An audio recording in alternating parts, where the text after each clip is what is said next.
Blandino, the NFL Vice President of Officiating, told NFL Network on Monday that Hockley denied ever telling Cam Newton that he wasn't old enough to get the call. And since the incident, the league has found no evidence of that and doesn't plan to investigate further unless somebody steps forward with the audio to support Newton. Whatever play is being held, I should never have to question my safety. You know what I'm saying? That's the big thing you have to get from it, you know, where I'm out there and I do not believe in that another person has my best interest. So I can get hit all day, and if the flag is not called, then, you know, shame on whoever. But, you know, I just wanted to just bring that to, you know, everybody's attention. He's basically saying that he didn't say what you said he said, which is implying you might have made that up. Do you stand by what you said? Well, did you expect him to say anything else? Okay, thank you.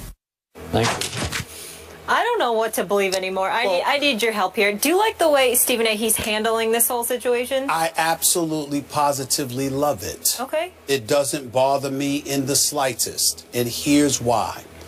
I'm telling you that when I looked at Ed Hockley and I saw what he said, I didn't see what Cam Newton alluded to.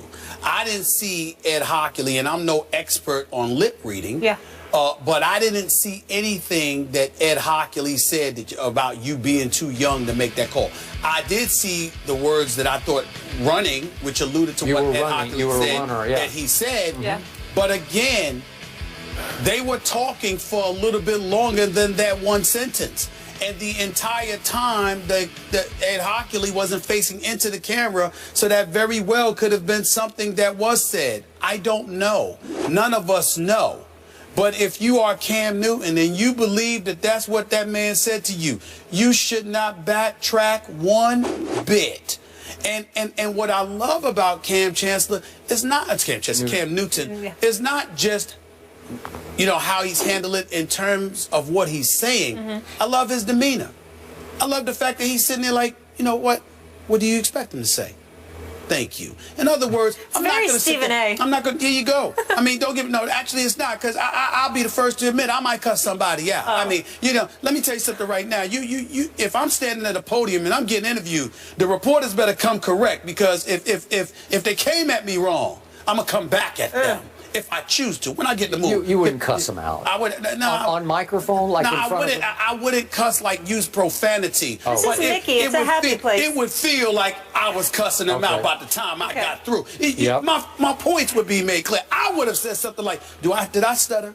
Did I not tell you what the hell I said? I hear that nearly every day. Do you think I'm going to change what I said? Well, I said what I said, damn it. Now, I would say that. You would. understand? So he didn't have to do that, and I applaud him for not going to that point, even though sometimes I do think it's necessary. But in the end, Cam Newton is basically saying, I said what I said, I meant what I meant, and now it's up to those officials to do their jobs fairly. It is. Just in case some of them are not. Not to mention, it's up to you as the fourth estate, the media, to make sure that you monitor this appropriately. Rather than worried about whether or not I was accurate in what I said, I'm telling you what I said, and I ain't backtracking. Now, what you gonna do about it? You gonna watch these officials, or are you not? I respect that. So do I. I am so with you on this one, which is why I continue to believe that Hockley said what Cam said that he said. Okay. I believe that he said, you're not old enough to get that call. That's just me. I don't know that. I'm just going on Cam's demeanor, because he's not giving a centimeter on this. He's not showing any equivocation whatsoever. There are times on this show when you might think, well, maybe you got me a little bit on this, and you might show just a little bit of weakness, just a touch of weakness, like, man, maybe you have a point. There's zero weakness shown here. But it is also unprecedented in the National Football League for a star quarterback to go after a highly respected crew chief referee. For 24 years, the crew chief. Ed Hockley, something of a cult hero, appeared on the cover of Sports Illustrated in part because of his massive biceps that he shows off during games. But he's become as popular a referee as we have, as well known a referee. And Cam is not backing off this man because he believed he was wronged by this non-call. And if in fact this is what happened, he was so wronged. And I loved what Cam said.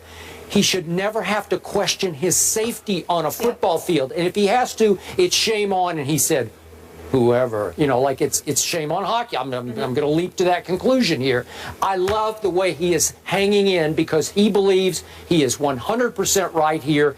But there is a downside.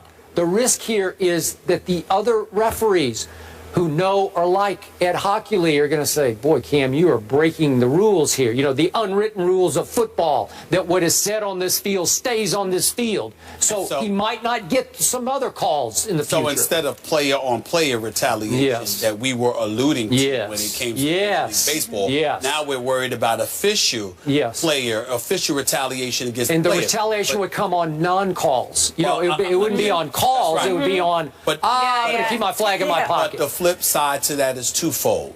Number one, Cam Newton is far more than bright enough to know this, which means that his resolute position in this matter is to be even more admirable.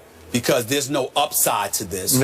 But the other side to it is that it's incumbent on all these aficionados out there with the camera, the tape, replays, and all of this other stuff to monitor how Cam Newton is treated. That's true. Moving forward. I like that.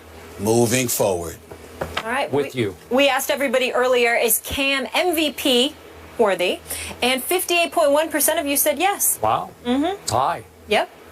Coming up, JB Smoove has spoken and has some interesting comments about our program, First Take. Oh, can't wait for this. Oh, this is good. JB Smoove, in a conversation with For the Win, was asked if he was to join a pregame show with Kevin Hart, which would it be and what roles would they play? This was his answer. First Take is amazing. I think I would let Kevin be Stephen A. Smith, but I think I'm more. I believe I can pull off the Skip Bayless role. I think me and Skip, we hold on to our ideas, hold on to our pride a little longer. I think we stick to our guns a little bit more, and I think I would play a great Skip. Skip. No, let's. I want to hear what Stephen. He knows these guys really well. They both my boys. I love them both. I'm proud of both of them in all seriousness. But to be real, JB is absolutely right. Because even when he is wrong, he can't admit it. And in the case of Kevin Hart, his inflections, his facial expressions, he does need a high chair to sit here. But outside of that, that's it. I'm going to get them to do it. If they did, you know what? JB would kick Kevin Hart's butt in a sports Kevin debate. Hart Yes, he would would. school JB. JB would just be like, don't talk to me that way. Don't talk to me that way. Orlando Scandrick here tomorrow. I'm just saying. Thanks for watching.